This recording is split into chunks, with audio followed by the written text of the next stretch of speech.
Hi everyone, good day to all of you. CDP यानी child development and pedagogy की आगे की video है ये। क्वेश्चन पढ़ते हैं। ये खासकर उन छात्रों के लिए जिनका सीटेट का एग्ज़ाम देना है या एग्ज़ाम जिनका चल रहा है या तैयारी कर रहे हैं। शॉर्ट में अगर पढ़ना चाहते हैं यानी फाउंडेशन नहीं है, सिर्फ क्वेश्चन के ज़रिए कंसेप्ट समझना चाहते हैं तो उनके लिए वीडियो बेनिफिशियल होगी। तो चलिए हम शुरू करते हैं। 10 क्वेश्चन इससे पहले हो चुके थे। ये उसके आगे की सीरीज़ है। 10-10 क्वेश्चन सीडीपी में, साइंस पेडागोगी हो या हिंदी हो या इंग्लिश हो या मैथ्स हो। मैं साइंस और जब मैथ्स बात कर रहा हूँ तो उनके पेडागोगी की भी बात कर रहा हूँ और कंसेप्ट की भी बात कर रहा हूँ। खैर, ये सीडीपी की है। आगे की वीडियो देखते हैं। Question number 11। इससे पहले के क्वेश्चन मैंने पिछले वीडियो में करवा चुका हूँ मैं। As per Howard Gardner theory of multiple intelligences, the ability to be aware of one's own emotional state, feeling and motivation is called। Hindi English दोनों ऑप्शन है, जिसमें सुविधा हो उसमें आप देखिए। हार्वर्ड गार्डनर के बहुबुद्धि सिद्धांत के अनुसार अपनी भावनात्मक अवस्था, संवेगों और अभिप्रेरणाओं के बारे में जागरूक रहने की योग्यता को क्या कहा जाता है? तो देखिए, ऑप्शन 1 है लिंग्विस्टिक इंटेलिजेंस, नहीं। ऑप्शन 2 है लॉजिकल मैथमेटिकल इंटेलिजेंस, नहीं। ऑप्शन 3 है इंटरपर्सनल इंटेलिजेंस, नहीं। ऑप्शन 4 है इंट्रापर्सनल इंटेलिजेंस। यही इसका सही उत्तर है। जो लोग नहीं जानते सिद्धांत को, जानिए कि हार्वर्ड गार्डनर की बहुबुद्धि सिद्धांत में 8 मल्टीपल इंटेलिजेंस की बात की गई थी। 8 तरह के इंटेलिजेंस की बात की गई थी।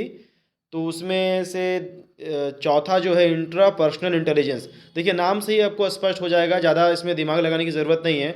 इंटरपर्सनल का मतलब होता है आप एक व्यक्ति हैं, दूसरा कोई एक व्यक्ति है, उन दोनों के बीच में जो संवाद है वो। इंट्रापर्सनल मतलब होता है विद इन द पर्सन, यानी खुद से आप खुद के संवेगों और अभिप्रेरणाओं के बारे में जागरूक हैं तो उसके बारे में बात किया जा रहा है। तो इंट्रापर्सनल इंटेलिजेंस इसका सही उत्तर है। नेक्स्ट क्वेश्चन है gender schema theory explains how children learns gender roles, the psychosexual stages of development, heteronormativity in the larger society, children's attachment to the opposite gender parent. Hindi में भी देख लीजिए। जेंडर स्कीमा सिद्धांत निम्न में से किसकी व्याख्या करता है? इसका सही उत्तर होगा ऑप्शन 1, बच्चे जेंडर भूमिकाएं कैसे सीखते हैं। नेक्स्ट क्वेश्चन देखें हम। To support a first generation school goer student a teacher should.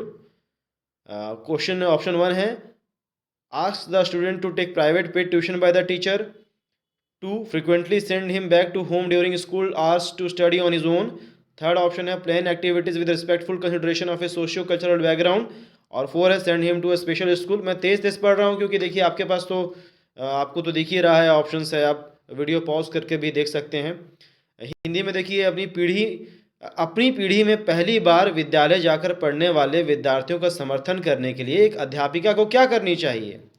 ठीक है, to support a first generation school goer student a teacher should क्या करना चाहिए? क्या विद्यार्थियों को अध्यापिका से वैतनिक निजी शिक्षण लेने को कहना चाहिए? बिल्कुल गलत। कोई भी नेगेटिव बात है जो बच्चों के खिलाफ जाए उसको सीधा काट दीजिए। दूसरा है उसे बारंबार विद्यालय अवधि के दौरान अपने आप पढ़ने के लिए घर भेज देना चाहिए। अपने आप ही पढ़ेगा तो गुरु क्या करने के लिए हैं स्कूल में? ये भी गलत है, एकदम काट दीजिए इसको। थर्ड है उसके सामाजिक सांस्कृतिक परिवेश को सम्मानजनक महत्व देते हुए क्रियाकलाप तैयार करने चाहिए। ये सही उत्तर है, ऑप्शन 3 इसका होगा। क्वेश्चन 14 यानी सीरीज में चौथा क्वेश्चन है विच of the following statement regarding assessment in the context of national education policy 2020 is correct. क्या है? राष्ट्रीय शिक्षा नीति के संदर्भ में आकलन के बारे में निम्न में से कौन सा कथन सही है? पहला है NEP encourages the use of summative assessment. बिल्कुल गलत। NEP 2020 proposes testing of a student objectively through standard test. Option 3 है NEP 2020 proposes comprehensive assessment of a student using a variety of methods including portfolios and role play. Option 4 है NEP encourages teachers to prepare report card specifying comparison of students with others. इसका सही उत्तर है option 3। Option 3 क्या है? NEP 2020 विद्यार्थियों का समग्र आकलन प्रस्तावित करती है जिसमें विभिन्न प्रकार की विधियां जैसे पत्राधान एवं भूमिका निर्वहन को सम्मिलित किया गया हो। देखिए, वैसा कोई भी चीज़ आप सीधा नकार दीजिए अगर एनईपी 2020 बहुत विस्तार से आपने नहीं पढ़ा, जो बच्चों को रोट लर्निंग की ओर ले जाती हो या बच्चों को एक ही तरह की एक्टिविटी बार बार करवा के क्लास को बोर कर दिया जाता हो, या ऐसा कोई भी चीज़ जो बच्चों को हतोत्साहित करता है, या ऐसा कोई भी चीज़ जिसमें बच्चों में आपस में कंपैरिजन होता है, उन सब चीज़ को काटते चले जाइए। ठीक है, फिर क्वेश्चन नंबर 15 आइए, which of the following pedagogical strategy promotes critical thinking. तो क्रिटिकल थिंकिंग के लिए क्या होगा? अब सभी ऑप्शन आप देख रहे हैं, copying answer written by the teacher on the black board, जहां कॉपी पेस्ट देखिए उसको सीधा काट दीजिए तो होगा ही नहीं। ब्रेन स्टॉर्मिंग बिल्कुल सही, क्रिटिकल थिंकिंग और ब्रेन स्टॉर्मिंग समझ लीजिए कि आपस में भाई भाई हैं, जहां मिले आंसर यही होगा, इसमें भी आंसर यही है। आगे पढ़ लीजिए, writing passages from the text book multiple times, जैसा कि मैंने आपको पहले बताया। देखिए ऑप्शन तो मैंने आपको आंसर तो बता दिया, मैं चाहूँ तो इस क्वेश्चन को क्विट भी कर सकता हूँ, लेकिन फिर भी मैं उन ऑप्शन पे आपको ले जा रहा हूँ कि आपको समझ में आए कि क्या चीज़ NEP 2020 अगर नहीं भी मालूम है तो क्या चीज़ को हमको नेगेटिव में रखना है। मतलब जहाँ भी कॉपी पेस्ट आ गया, या ऑप्शन 3 देखिए, जहाँ मल्टीपल टाइम लिखने की बात आए, मल्टीपल बल दोहराने की बात आए, जहाँ बोर्डम क्रिएट हो बच्चों में, उसको भी काट दीजिए। डायरेक्ट इंस्ट्रक्शंस वो भी काट दीजिए। तो सही आंसर है इसका ब्रेन स्टॉर्मिंग, जिसको आप मानस मंथन करना बोल सकते हैं।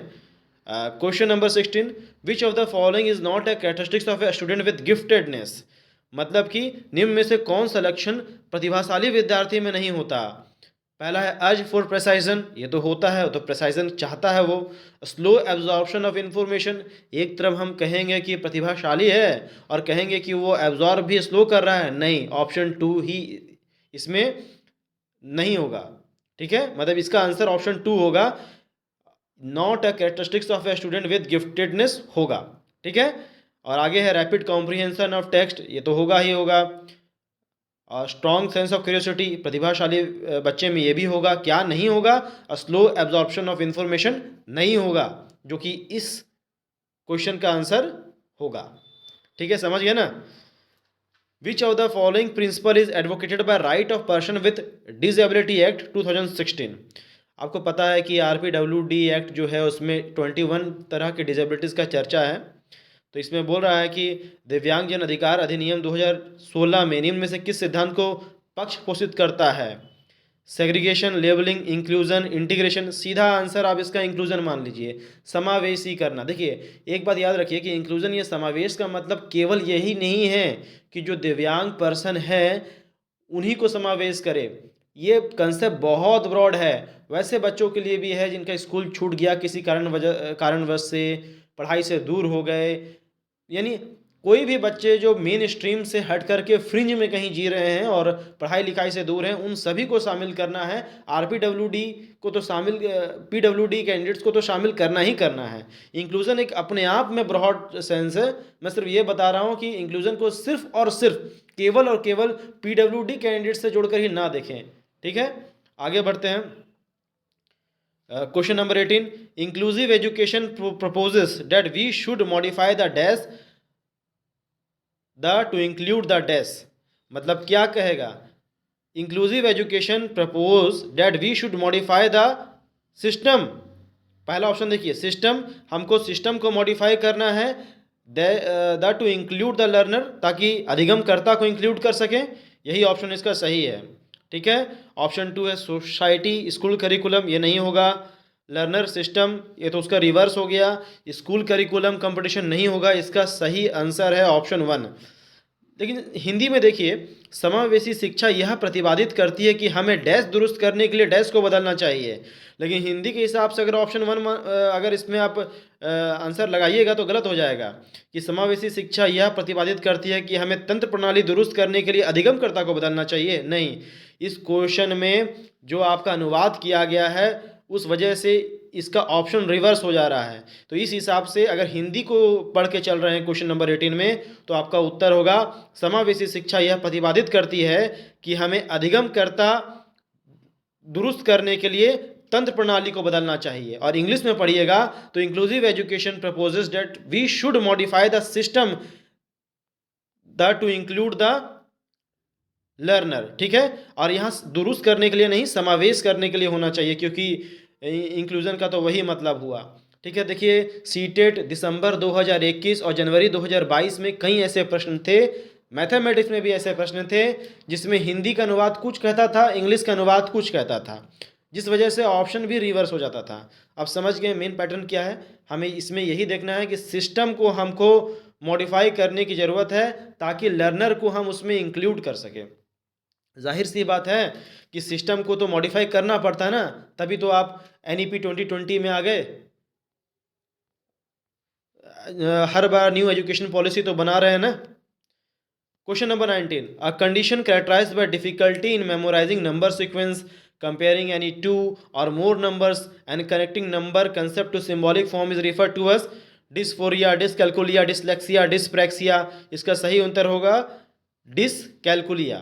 उत्साह वैकल्य, देख रहे हैं उत्साह की कमी है। डिसकैलकुलिया यदि ठीक से वो कैलकुलेशन नहीं कर पाता है, नंबर सिस्टम को ठीक से समझ नहीं पाता है, कैसे सिंबॉलिक रूप में लिखे, कैसे कनेक्ट करे एक नंबर को, वो नहीं समझ पाता है। डिसलेक्सिया का मतलब है उसको पढ़ने में कठिनाई हो रही है, उसको बोलते हैं।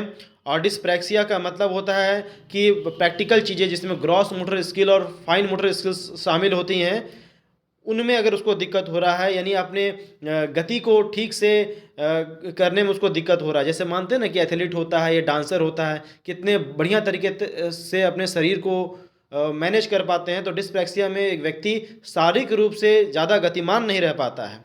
ठीक है, तो इसका सही उत्तर क्या हुआ? डिसकैलकुलिया हो गया। और आज CDP का जो ये 10वां क्वेश्चन है आपको, और क्वेश्चन के हिसाब से, चूंकि हम सीरीज में के हिसाब से चल रहे हैं, 20 क्वेश्चन ये हुआ, विच of the following factor hinder successful inclusion of a student with locomotor disabilities. निम्न में से कौन सा कारण चलन दिव्यांगता वाले विद्यार्थियों के समावेशन में बाधक है? Flexible curriculum, inaccessible infrastructure, empathetic attitude, comprehensive evaluation. क्या बाधक है? इसमें बाधक है आपका इनएक्सेसिबल इंफ्रास्ट्रक्चर, अगम्य आधारभूत संरचना, यही बाधक है। क्यों बाधक है? मान लीजिए कि जो लोकोमोटर डिसेबिलिटी से गुजर रहा है कोई छात्र, ठीक है, तो उसके लिए पर्याप्त इंफ्रास्ट्रक्चर का ना होना एक समस्या हो सकता है। ठीक है, तो इनएक्सेसिबल इंफ्रास्ट्रक्चर इसका सही उत्तर है। तो आज के लिए CDP में इतना ही। तब तक के लिए जय हिंद, जय भारत।